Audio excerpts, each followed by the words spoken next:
Right. இப்போ ஸ்டோரிக்குள்ள போலாம். தளபதியுடைய பொண்டாட்டிய எடுத்ததுமே காட்டுறாங்க. அவ வீட்டுக்கு பின்னாடியே ஒரு பெரிய குளம் இருக்கும். குளத்துக்கு பக்கத்துல அவளுக்கு பின்னாடி ஒரு பூனை அவகிட்ட பேசும். பார்த்து பயந்து போய் ஓடியாரா. அப்புறம் பயந்துகிட்டே வெளியில எட்டி பாப்பா. பூனைய காணோம். என்னத்தான் தேடுறியான்னு இந்த பக்க ஜன்னல்ல இருந்து இவளை பார்த்து உடம்பு முறுக்குது. எனக்கு சாப்பாடு போட்ட, பதிலுக்கு உனக்கு ஏதாவது செய்ய வேணாமாங்குது. எப்ப சாப்பாடு போட்டா? குளத்துல இருந்து பயந்து ஓடியாந்தால அந்த இடத்துல பூனைக்கு ஏதோ தீனி கிடக்குது போல. சீனியை சாப்பிட்டு பதிலுக்கு உனக்கு செய்யறேன்னு உன்னோட வீட்டுல பின்னாடி இருக்கிற மரத்துக்கடியில நிறைய தங்க காசு கிடைக்கும், எடுத்துக்கோ அப்படின்னு சொல்லுது. அவன் மேல ஜம்ப் பண்ணும் போது அவளுக்கு உசுறு போய் உசுறு வரும். திரும்பவும் வருவேன்னு சொல்லிட்டு கிளம்பிடுச்சு. ஆனா இவள அப்படி கிராஸ் பண்ணி போச்சு இல்லையா, அப்போ இவளை தன்வசப்படுத்திட்டு தான் போயிருக்குது போல. அவளோட கண்கள் கொஞ்சம் பச்சை கலர்ல மாறுறத கவனிக்கலாம். அப்புறம் ஓடி போய் ஏதோ தீனி சாப்பிட்டதா சொல்லிச்சு. என்னத்தை சாப்பிடுதுன்னு பாக்குறதுக்கு ஓடியாராங்க. பார்த்தா குளத்துல இருந்த ஒரு மீன் எடுத்து அந்த மீனோட கண்களை மட்டும் சாப்பிட்டு இருக்குது. ஆமா, இந்த பூனைக்கு மித்த எதையும் சாப்பிட பிடிக்காது. ஒன்லி கண்களை மட்டும் தான் சாப்பிடுமா. அப்புறம் மரத்துக்கடியில போய் தோண்ட ஆரம்பிக்கிறா. கரெக்டா தளபதி அங்க வராரு. தளபதியை உடனே கூட்டிட்டு போய் நடந்த கதை எல்லாத்தையும் சொல்ல, அவரு இதெல்லாம் நிஜமா, உண்மையிலேயே தங்க காசெல்லாம் கிடைக்குமா அப்படின்னு சிரிச்சுக்கிட்டே இருக்கிறார். அந்த அம்மா பாரு அப்படின்னு ஒரு பானை நிறைய தங்க காசை கொட்டி காட்டுது. அப்ப அந்த பூனை சொன்னதெல்லாம் நிஜங்கிறத தளபதி புரிஞ்சுக்கிறார். அதே சமயம் அந்த பக்கம் ஜப்பான் நாட்டுல இருந்து ஒரு துறவி சைனா நாட்டுக்கு ஏதோ காரணத்துக்காக வராரு. வந்தவரை அரண்மனைக்கு ரொம்ப பாதுகாப்பா கூட்டு வராங்க. அங்க அரச கவிஞர்னு ஒருத்தர் இருக்கிறார். அரசு சம்பந்தப்பட்ட எந்த ஒரு விஷயத்தையும் அதோட கதையையும் கவிதையும் எழுதுறது அவர் தான். இப்ப கூட ஜப்பான்ல இருந்து ஒருத்தர் வந்திருக்கிறாருங்கிறத கூட அரச கவிஞர் தான் தன் கைப்பட இந்த விஷயங்கள் எல்லாம் எழுதிட்டு இருக்கிறார். இதுக்காக அதிகாரிகள் எல்லாம் இவரை கூட்டு வராங்க. மன்னரை காட்டுறாங்கன்னு பார்த்தா மன்னர் ஒரு மாதிரி துடியா துடிச்சிட்டு இருக்கிறார். அவரோட கண்கள் கடந்த ஒரு வாரமா மூடவே இல்லையா. எதையோ பார்த்து பேந்த பேந்த முளைச்சிட்டு இருக்கிறதா ஜெனரல் சொல்றாரு. அவர் அப்படி பேந்த பேந்த என்னத்தை பாக்குறாருன்னா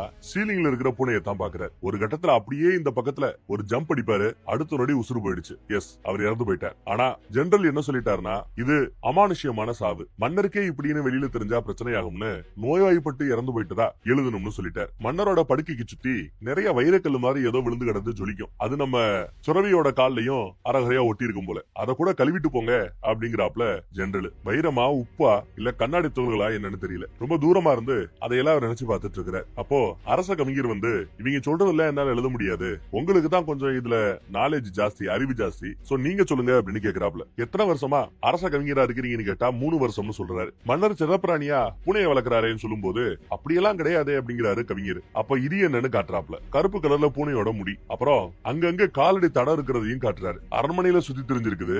மன்னரோட படுக்கறை வர அந்த பூனை வந்திருக்குங்கிறதையும் சொல்றாரு. அப்புறம் அதை ஃபாலோ பண்ணி போகையில, அந்த காலடி தடத்தை ஃபாலோ பண்ணி போகையில ஒரு கல்லுக்கு பின்னாடி ஏதோ எழுதி இருக்குது. இப்போ மன்னர் இறந்துட்டார், அடுத்து இறக்க போறது லீ சாங் அப்படின்னு போட்டிருக்குது. யார் யாரு லீ சாங் அப்படின்னு பார்த்தா இளவரசர், அடுத்து மன்னராக இருக்கிறவர். ஐயோ அப்படின்னு இவங்க 2 பேருமே பதறாங்க. இந்த பக்கம் தளபதி தான் பொண்டாட்டியோட குடும்பம் நடத்திட்டு இருக்கிற. பூனை நாளைக்கு வரும், அதுக்கு சாப்பிடுறதுக்கு ஏதாவது ரெடி பண்ணி வைக்கணும், பெரிய விலங்கா இருந்தா நல்லா இருக்கும், ஏன்னா கண்களை தான் அந்த பூனை சாப்பிடுதுன்னு சொல்லிட்டு இருப்பா. இந்த பக்கம் அரண்மனையில நிறைய பொட்டி பொட்டியா ஸ்டோர் ரூம்ல அடுக்கி வச்சிருப்பாங்க. அதுல ஒரு தமா தூண்டு பொட்டிய நம்ம கவிஞர் எடுக்கிறார், புலவர் எடுக்கிறார். ஹேர் பின் மாதிரி ஏதோ ஒண்ணு இருக்கும், சாவியா என்னன்னு தெரியல, சாவிதான் நினைக்கிறேன். அதை எடுத்துட்டு ஓடுறாரு. இப்போ இப்ப நம்ம பார்த்த இந்த கதை, மன்னர் இறந்து போனது, அரண்மனை, இது எல்லாமே புதுசா கட்டப்பட்டது. இங்க இருந்து ஒரு குகை மூலமா இந்த பக்கம் வந்தா பழைய அரண்மனை கட்டிடம் இருக்கும். அதுக்கு படிக்கட்டெல்லாம் மேல ஏறி போகணும். அது எதுன்னு ஒரு வழியா போய் ஒரு இடத்த வந்தடைகிறார். அந்த இடத்தோட சென்டர்ல பெரிய லாக்கர் மாதிரி இருக்கும். அதுக்கு தான் இந்த சாவி போல. போட்டு திறந்தா உள்ள இன்னொரு கதவு இருக்கு, அதுக்கு இன்னொரு கதவு, அதுக்கப்புறம் ஒரு கதவு, அதுக்கப்புறம் ஒரு கதவுன்னு இப்படியே போயிட்டே இருக்கும். அப்புறம் கடைசியா உள்ள ஏதோ இருக்கும்.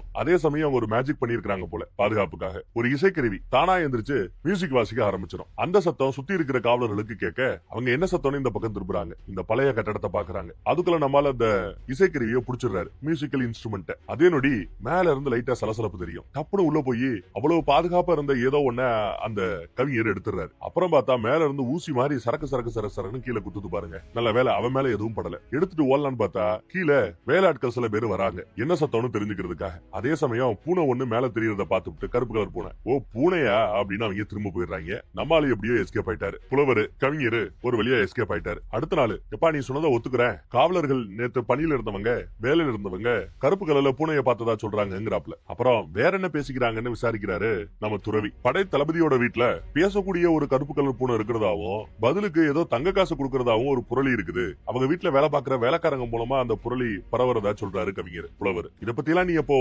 புக்ல எழுதுறியா அப்படின்னு கேட்கும்போது, அதெல்லாம் நான் எழுத மாட்டேன், அது என் வேலையும் இல்லங்கிறாப்ல. ஏன் அப்படின்னு கேட்டா, நான் அரச பதவியை இப்போ திறந்துட்டதா சொல்றாரு. வேலையை குவிட் பண்ணிட்டாரா, ரிசைன் பண்ணிட்டாரா. இனிமே தன்னோட திறமைய, நேரத்தை எல்லாம் கவிதைக்காக செலவிட போறாரா, முழு நேர கவிஞரா இருக்க போறாரா, புலவரா இருக்க போறாரா. அப்படியே சொல்லிட்டு மார்க்கெட் பக்கம் அது இதுன்னு சுத்தி திரியிறாங்க. ஏற்கனவே எழுதின பழைய கவிதை கவிதைகளை பத்தி கூட ஆராய்ச்சி பண்ண போறாரா. பழைய கவிதையா, எந்த கவிதை பத்தின்னு கேட்டா சொல்ல மாட்டான். அப்புறம் கொஞ்சம் இவரே கெஸ் பண்ணி கேக்குறாப்ல. 30 வருஷத்துக்கு முன்னாடி இருந்த ஒரு மன்னருக்கும் அந்த மன்னருக்கு ரொம்பவே பிடிச்ச ஒரு பொண்ணுக்குமான காதல் கவிதையா அது சம்பந்தமா தான் அதை விலக்கி துப்பறிஞ்சு இவன் ஒரு புக் எழுத போறானா. சாப்பிடறதுக்கு வந்திருக்காங்க, சாப்பிட்டு கிளம்புறாங்க. இந்த புலவருக்கு முன்னாடி 30 வருஷத்துக்கு முன்னாடி அப்ப இருந்த மன்னருக்கு வேற ஒரு அரச புலவர் இருந்தானா. அவன் தான் இந்த மாதிரி கவிதை எழுதுறதுல கில்லாடின்னு வெளியில பேசிக்கிறாங்களேன்னு துறவி கேப்பா. அந்த காலகட்டத்துக்கு அவன், இந்த காலகட்டத்துக்கு நான் அப்படிங்கிறாரு இந்த புலவர். எனக்கான ரூல்ஸ, சட்டத்தை நானே தான் போட்டுப்பேன், அடுத்தவன் பேச்ச கேட்க மாட்டேன் அப்படின்னு பேசிட்டு போறாரு. அப்புறம் துறவியை பார்த்து, நீங்க வந்தது படிக்கிறதுக்கு தானே அப்படின்னு கேட்கிறாரு புலவர். ஆமாங்கிறாரு துறவி. எதை பத்தி அப்படின்னு கேட்கும்போது,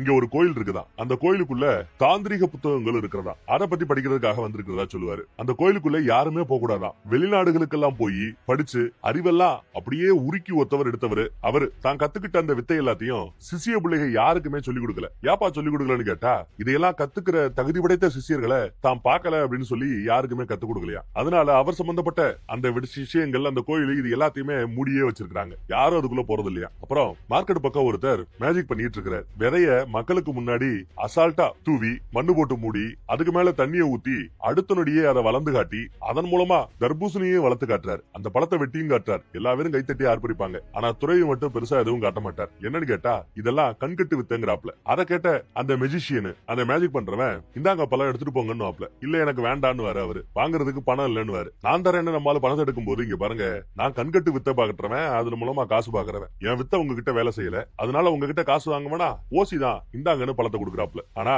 இதுவும் நிஜம் இல்ல அப்படின்னு சொல்லுவாப்ல. அப்படியெல்லாம் இல்ல, இருந்த பழங்கள்ல ஒரு பழம் நிஜ பழம், அதைத்தான் நான் எடுத்து காமிச்சேன், இந்தாங்கன்னு கொடுத்துட்டு போறாப்ல. உன்னை பார்த்தா ஜப்பான்கார மாதிரி தெரியுதே அப்படின்னு கொடுத்துட்டு போறாரு. அதை எடுத்துட்டு போயிட்டு இருக்கையிலேயே திடீர்னு பார்த்தா ரத்த கரையா இருக்கும். என்னடான்னு பார்த்தா அது மீனோட தலை.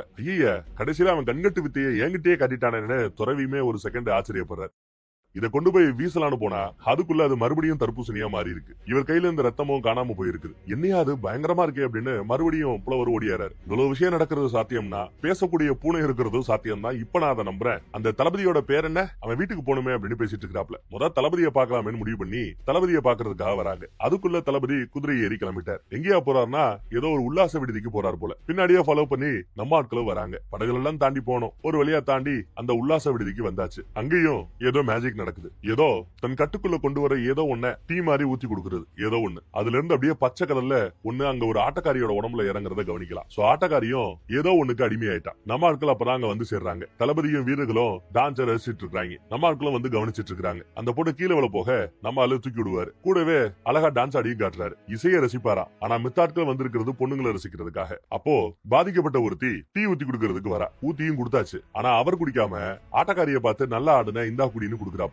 அந்த பொண்ணு குடிக்குது. அதுக்குள்ள பூனை ஒண்ணு இங்க வரத கவனிக்கலாம். இவரு அந்த டீயை குடிக்கவே இல்ல. வந்த பூனை லைட்டா பேச ஆரம்பிக்குது. நான் கொடுத்த காசெல்லாம் கரியா போயிடுச்சா, என்ன இப்பெல்லாம் எனக்கு தீனி வைக்கிறது இல்ல அப்படின்னு வந்து நிக்குது. யாரது அப்படின்னு நம்மால சீனை போடுவான். வாயிலேயே கிரி விட்டுருச்சு. அது வர்ற இடத்துல ஃபுல்லா தானா தீபங்கள் அணையும். என்ன நடக்குதுன்னு நம்ம ஆட்கள் முழிக்கிறாங்க. அதுக்குள்ள உள்ள புகுந்து கண்ணா பின்னாடி எல்லாரையும் அடிச்சு துவம்சம் பண்ணுது. ஒரு பூனை கூட சண்டை போட முடியாம எல்லாரும் திணறாங்க. நம்ம துறவியும் சைடுல இருந்து அதெல்லாம் கவனிச்சுட்டு தான் இருக்கிறார். நாளைக்கு உன் வீட்டுக்கு வருவேன், எனக்கு தீனி கரெக்டா ரெடியா காத்துக்கிட்டு இருக்கணும் அப்படின்னு சொல்லிட்டு எகிரி குதிச்சு போயிடுச்சுங்க. அது போன பிறகு பார்த்தா அங்க இருக்கிற ஏதோ ஒருத்தவனோட கண்களை தின்னுட்டு தான் போயிருக்குது போல. அந்த டீயை குடிச்ச ஆட்டக்காரி அவ மயக்கத்துல கிடக்குறா. திரும்ப எந்திரிப்பாளான்னு தெரியல. ஒருவேளை குடிச்சிருந்தா நம்ம தளபதிக்கும் இந்த நிலைமை தானோ என்னவோ தெரியல. அப்புறம் தளபதி பயந்துகிட்டு வீட்டுக்கு ஓடியாரு. வீட்டுல வந்து பார்த்தா குளத்துல இருந்தா அத்தனை மீன்களுமே கண்களை இழந்து செத்து போய் கிடக்குது. சோ எல்லா மீனோட கண்களையுமே சாப்பிட்டுச்சு போல அந்த பூனை. மேட்டரை கேள்விப்பட்டு ஜெனரலே உல்லாச விடுதிக்கெல்லாம் வந்து சுத்தியும் முத்தியும் பாக்குறாரு. ஒரு பூனையால இவ்வளவு சண்டை போட முடியுமான்னு கேட்பாப்ல. அந்த பூனையோட 4 கால்ல ஒரு கால்ல அடிபட்டு இருக்கும். ஏன்னா அதோட காலடி தடம் 3 ஸ்ட்ராங்கா இருக்குது, ஒண்ணு மட்டும் லைட்டா இருக்கிறதா